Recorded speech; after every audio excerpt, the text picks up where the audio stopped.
हाजी तमाम दोस्तों और सामीन की खिदमत में पास्टर जस्टिन पट्टी का आदाब। मैंने इंजीनियर मोहम्मद अली मिर्ज़ा साहब की एक वीडियो जो है वो सुनी, जिसमें वो सरगोदा में होने वाले सानहे पर लब कुशाई कर रहे थे। लेकिन इस दौरान उन्होंने बड़ी ही मनफी और बड़ी ही गलत बात जो है उसको वहाँ पर अपनी वीडियो में कहा।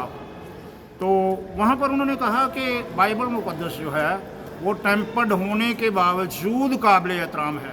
ओ भाई, अगर कोई चीज़ टेम्पर्ड हो गई है मिर्ज़ा साहब, मौलाना साहब, अगर वो टेम्पर्ड हो गई है, अगर वो तब्दील हो गई है, तो फिर उसकी इज़्ज़त करने की क्या ज़रूरत है। लेकिन मैं यहाँ कहूँगा कि आपने 3 टेस्टामेंट का जिक्र किया, ओल्ड टेस्टामेंट, न्यू टेस्टामेंट और फिर आपने कहा फाइनल टेस्टामेंट।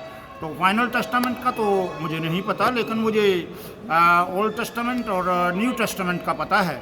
और न्यू टेस्टामेंट जो खुदा यीशु मसीह के मुँह मुबारक के अल्फाज हैं, उनके हवाले से हमें किसी फाइनल टेस्टामेंट की कोई बात नहीं बताई गई, इसलिए हमें नहीं समझ आती कि आप ऐसी बातें क्यों करते हैं।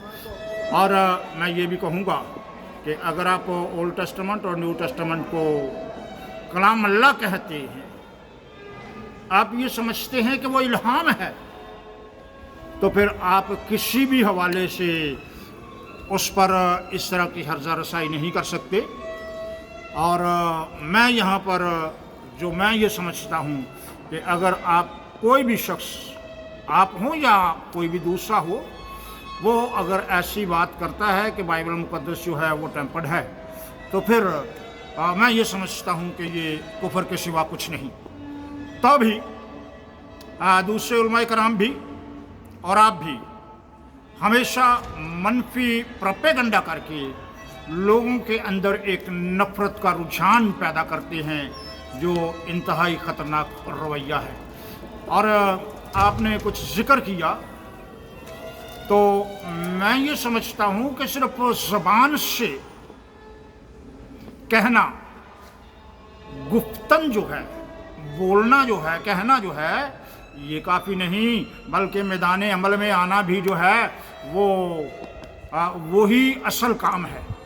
तो आप तो दावा करते हैं कि आप लोग जो हैं, या ख़ुसूसन अहले इस्लाम जो हैं, वो सिर्फ बोलने वाले नहीं बल्कि वो करने वाले हैं और वो करके दिखाते हैं। तो मेरे मोहतरम, आप शांति नगर से पहले के वाक़यात से शुरू कर लें तो आज हज़ारों लोग ये सनहे सरगोदा तक हज़ारों लोग जो हैं वो गुस्ताखी बाइबल के मुर्तकिब हो चुके हैं। और अगर कुरान की गुस्ताखी करने वाला जो है वो सजाए मौत का हकदार है, तो बाइबल की गुस्ताखी करने वाले के बारे में आपका क्या ख्याल है? आप उसको तो इल्हाम मानते हो ना। तो जब आप उसको इल्हाम मानते हो तो आओ हमारे साथ चलते हैं शारे दस्तूर पर, वहाँ पर धरना देते हैं और काजी साहब को कहते हैं, इस मुल्क के चीफ जस्टिस से मुतालबा करते हैं, आला अदलिया से मुतालबा करते हैं और अफवाज पाकिस्तान से मुतालबा करते हैं, क्योंकि ये हुकूमतें तो ऐसा करने वाली नहीं हैं कि वो मुजरमों को सज़ा दिलवा सकें। क्योंकि हमेशा नवाज शरीफ, शहबाज शरीफ के दौर में मसीहों के साथ ऐसे वाक़यात पेश आए, लेकिन अगर शांति नगर से लेकर आज तक जितने गुस्ताखाने बाइबल हुए हैं, अगर उन पर 295C लगाकर उनको तख्ता-ए-दार पर चढ़ाया जाता तो आज सरगोदे का वाक़ा हम न देखते, जड़ावाला का वाक़ा न देखते। लेकिन हमारे मुजाहिद जो हैं, हमारे पुलिस चीफ जो हैं, वो जड़ावाला में जाकर दावा करते हैं कि सब शांत हो गया है, सब ठीक हो गया है, मुजरमों को कैफरे किरदार तक पहुंचाया गया है। तो डॉक्टर उस्मान अनवर साहब, आप IG पंजाब हैं, पुलिस चीफ हैं, तो ज़रा बताइए तो सही, बताइए तो सही कि आपने कितने गुस्ताखाने बाइबल को तख्ता-ए-दार पर लटकवा दिया है। तो अगर वो तख्ता-ए-दार पर 295 के तहत नहीं लटकते तो इंसाफ नहीं मिलता। آپ مسیحوں پر تو 295C کے کیسز بنا دیتے ہیں، آپ مسیحوں کو تو ڈار پہ لٹکا دیتے ہیں، لیکن ذرا یہ تو بتائیں کہ کتنے مجاہدین جو حملہ آور ہوئے ان میں سے کتنوں کو آپ نے سزا دی؟ سو میری درخواست ہے تمام علماء کرام سے،